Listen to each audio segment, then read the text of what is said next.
अस्सलाम वालेकुम एवरीवन। उम्मीद है आप सब खैरियत से होंगे। जैसा कि हमने मैनेजरियल अकाउंटिंग के कुछ चैप्टर्स किए, एक दो, इसी तरीके से आज हम जो चैप्टर स्टार्ट करने जा रहे हैं वो हमारा है स्टैंडर्ड कॉस्ट एंड वेरिएंस।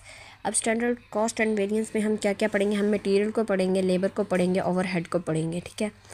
अब इसके लिए जो हम इस चैप्टर के जो क्वेश्चन सॉल्व करेंगे ना, उसके लिए जो हमारे पास फार्मूला यूज़ होंगे वो हम पहले देख लेते हैं, फिर हम इस क्वेश्चन के फार्मूला यूज़ करके इस चैप्टर के क्वेश्चन सॉल्व करेंगे। ठीक है।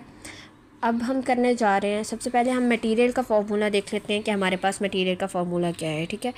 मटेरियल में हम क्या करते हैं कि हमारे पास जो actual quantity multiplied by actual price, ठीक है, और actual quantity multiplied by standard price, standard quantity multiplied by standard price. इसी तरीके से इन दोनों का जो डिफरेंस होगा ना वो हमारे पास कहलाएगा मटेरियल प्राइस वेरिएंस, और इन दोनों का जो डिफरेंस होगा वो हमारे पास कहलाएगा मटेरियल क्वांटिटी वेरिएंस। ठीक है। इन दोनों का जो डिफरेंस होगा वो हमारे पास क्या होगा?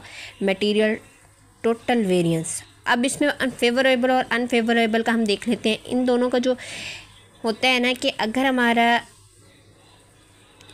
ये वाला, अगर हमारी क्वांटिटी जो actual quantity multiply standard price अगर हमारी ज़्यादा हो किससे? Actual quantity multiply by actual price से, तो हमारे पास क्या होगा? फेवरेबल होगा। इसी तरीके से अगर हमारे पास actual quantity multiplied by standard price हो इससे ज़्यादा, standard price multiplied by standard quantity, तो ये हमारे पास क्या हो जाएगा? अनफेवरेबल हो जाएगा।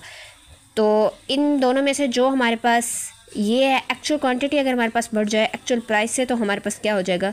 ये भी अनफेवरेबल हो जाएगा। तो अब हम इसमें हमने देखा है कि ये मटेरियल क्या है। अब मटेरियल के बाद हम लेबर और एफओएच का देख लेते हैं। उसमें थोड़ा सा डिफरेंस है, ज़्यादा डिफरेंस नहीं है लेबर और ओवरहेड में। तो हम देख लेते हैं लेबर और ओवरहेड का भी फार्मूला। यहाँ पे हम लेबर में अगर हम देखें तो हमारे लेबर है ना, तो लेबर में तो हम और से काउंट करेंगे। वहाँ पे हमारे पास एक्चुअल क्वांटिटी नहीं, यहाँ पे हमारे पास एक्चुअल और है मल्टीप्लाइड बाय एक्चुअल रेट है। जो और के साथ हमारा रेट लगेगा और जो क्वांटिटी के साथ हमारी प्राइस लगती होती है। तो इसी तरीके से एक्चुअल और multiplied by actual rate, actual और multiplied by standard rate, standard और मल्टीप्लाइड बाय स्टैंडर्ड रेट। अब इन दोनों के हमने क्या करना है कि डिफरेंस को देख लेना है। इन दोनों का जो डिफरेंस होगा वो क्या कहलाएगा? हमारे पास लेबर रेट वेरिएंस। फिर ये वाला इन दोनों का डिफरेंस हमारे पास क्या कहलाएगा? Labour efficiency variance. इन दोनों का जो डिफरेंस होगा वो हमारे पास कहलाएगा लेबर टोटल वेरिएंस। तो इसमें जो हम फेवरेबल और अनफेवरेबल इस तरह से देखते हैं।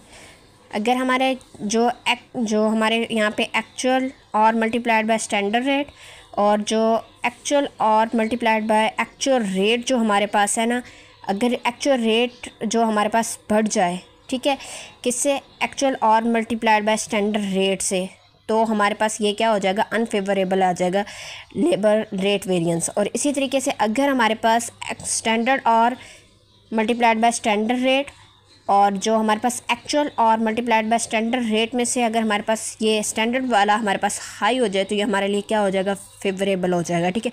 इन दोनों में से अगर हमारे पास लेबर रेट वेरिएंस अगर हमारे पास बढ़ता है, तो ये हमारे पास क्या हो जाएगा? अनफेवरेबल हो जाएगा। सो इसी तरह हम देख लेते हैं ओवरहेड के लिए। ओवरहेड के लिए भी क्या यूज़ होगा? सेम ही होगा, ऑलमोस्ट ये भी सेम ही है। ओवरहेड भी लेबर की तरह, इसमें भी ऑर्जी और रेट ही यूज़ होगा। इसमें बस नेम चेंज कर देना है। जैसे हमारे पास इन दोनों का डिफरेंस क्या कहला रहा था? Labour rate variance. इसी तरीके से यहाँ पे एफओएच रेट वेरिएंस और यहाँ पे लेबर एफिशिएंसी वेरिएंस होगा, यहाँ पे एफओएच एफिशिएंसी वेरिएंस हो जाएगा। और इसी तरीके से इन दोनों का जो डिफरेंस कहलाता है वहाँ पे लेबर टोटल वेरिएंस होगा, यहाँ पे हमारे पास एफओएच टोटल वेरिएंस आ जाएगा। ये तो हमारे हुए फार्मूला। तो इन्हीं फार्मूला का हम यूज़ करके हम अपनी नेक्स्ट वीडियो में हम क्या करेंगे? अपने क्वेश्चन सॉल्व करेंगे। अगर वीडियो अच्छी लगी है तो लाइक करें, सब्सक्राइब करें, बेल आइकन को ज़रूर प्रेस करें। शुक्रिया।